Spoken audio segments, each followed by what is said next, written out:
Hello बच्चों, कैसे आप सब लोग। आप बच्चों का ना ज़्यादा टाइम लेते हुए मैं आपको फटाफट बताना चाहूँगा कि आप कौन से चैप्टर्स अगर आप आसानी से कर लेते हैं, मतलब उन सेलेक्टिव लिमिटेड से चैप्टर को ही बहुत अच्छे तरीके से 2 बार कम से कम रिवाइज कर लेते हैं तो बड़े आसानी से आप 70 to 80 मार्क्स के मिनिमम अटैम्प्ट कर पाओगे पेपर में। ठीक है, तो सबसे पहले रिक्वेस्ट करना चाहूँगा, जो बच्चे हमारे चैनल में नए हैं चैनल को सब्सक्राइब करना और बेल आइकन दबाना मत भूलिएगा और वीडियो को लाइक जरूर करिएगा प्लीज़, क्योंकि जब आप लाइक करते हैं तो हमें मोटिवेशन मिलता है। और चैनल को सब्सक्राइब और बेल आइकन दबाना मत भूलिएगा। Thank you. तो चलिए सबसे पहले हम बात करेंगे कि आपको कौन कौन से चैप्टर करने हैं कि जिसमें आपको 101% श्योरिटी हो जाए कि ये पास हो जाऊंगा मैं पेपर जो है, क्योंकि आपको पता है ये सबसे डिफिकल्ट हमारा पेपर माना जाता है हमारे सीए फाउंडेशन लेवल का, है ना। तो सबसे पहले नंबर पे आपको बोलूँगा कि ये 2 चैप्टर बहुत अच्छे तरीके से आपको पढ़ने हैं, जैसे कि टाइम वैल्यू ऑफ मनी और परमुटेशन कॉम्बिनेशन। इसमें आपको 20 नंबर का पेपर 100% दिखने को जरूर मिलेगा। 20 नंबर का पेपर आपको यहीं से ही देखने को मिलेगा। अब इस चैप्टर में टाइम वैल्यू ऑफ मनी के जो इंपॉर्टेंट क्वेश्चंस हैं वो भी उसकी पीडीएफ में आपको नीचे डिस्क्रिप्शन में दे दूंगा। ठीक है, अदरवाइज आपको 100% मिल जाएगी। ठीक है, विद इन 1 to 2 आवर आपको 12-1 बजे से पहले पहले आपको इसमें डिस्क्रिप्शन लिंक में दिख जाएगी। ठीक है, नंबर 2, इस चैप्टर में और किस तरीके से आपको क्या क्या करना है।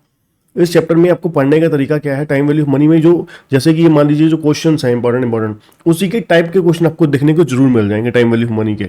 ठीक है, परमुटेशन एंड कॉम्बिनेशन के आप स्टडी मटेरियल के क्वेश्चन कर लीजिए, सफिशिएंट है। ठीक है, और कैलकुलेटर पे करिए टाइम वैल्यू ऑफ मनी को, तभी आपको कॉन्फिडेंस आएगा और जल्दी से जल्दी आप कर पाओगे। अदरवाइज ये बहुत ज़्यादा ट्रैप में फंसाने वाला चैप्टर हो जाता है टाइम वैल्यू ऑफ मनी, क्योंकि 15 क्वेश्चन के चक्कर में आप कम से कम 40 मिनट वहीं पर ही लगा दोगे। तो ये 15 क्वेश्चन कितने मिनट में होने चाहिए थे, 15 से 20 मिनट में, आपने किए 40 मिनट में। मतलब आपने देखा जाए तो 20 नंबर तो इसी 15 नंबर के चक्कर में गवा दिए। आपका पेपर अब 100 से सीधे 80 का आ गया। ठीक है, अब ऐसे ही एक्चुअली में इंस्टीट्यूट आपको ट्रैप में ले लेता है, तो ट्रैप में फंसना नहीं है, हमें सेलेक्टिव बेसिस पर चलना है। ठीक है, इस चीज़ का भी ध्यान रखना, कैलकुलेटर इसलिए बहुत जरूरी है तेज करना। दूसरे नंबर पे 20 मार्क्स की लॉजिकल रीजनिंग, बहुत आसान है, बहुत आपको पता है जल्दी जल्दी फटाफट हो सकती है, रिवाइज भी। इसलिए एग्जाम में भी लॉजिकल रीजनिंग के सेलेक्टिव बेसिस पे क्वेश्चन करिए पहले, है ना। पहले क्या करिए, जो आसान आसान क्वेश्चन है, छोटे छोटे क्वेश्चन है, पहले वो करिए। ठीक है, स्टैट्स के छोटे छोटे क्वेश्चन करिए पेपर में अटेम्प्ट, है ना।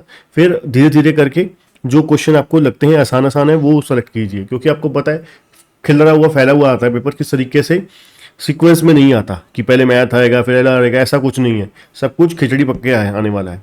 इसलिए लॉजिकल रीजनिंग बहुत अच्छे तरीके से तैयार करके जाइए, बहुत आसान है और पेपर में भी डिफिकल्ट नहीं आती है, सीधी सी बात है। ठीक है, कितने हो गए, 40 नंबर हो गए, और 15 से 20 नंबर ये स्टैट्स के ये 3 चैप्टर बहुत ही आसान है।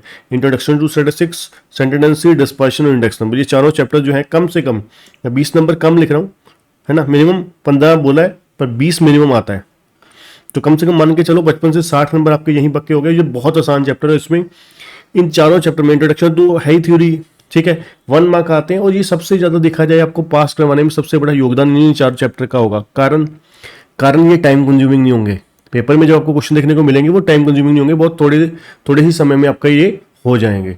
ठीक है ना, जैसे कि इंट्रोडक्शन है, मान लीजिए सेंटेंडेंसी, डिस्पर्शन है, इसके जो थ्योरेटिकल क्वेश्चन, इंडेक्स नंबर, इनके थ्योरेटिकल क्वेश्चन अगर आते हुए आपको तो 10-10 सेकंड में आपका आंसर आएगा। ठीक है जी, इसलिए बहुत ज़्यादा ये आपको प्रीमियम चैप्टर है ये।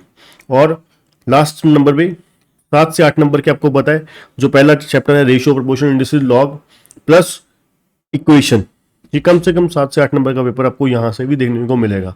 अब आप कुल मिला के काउंट कर लीजिए, अप्रोक्सीमेट 70 मार्क्स का पेपर आपको यहीं से ही बन गया, जिसमें मैंने बहुत बड़े बड़े चैप्टर कंसीडर ही नहीं किए, है ना, बहुत कुछ कंसीडर ही नहीं किया।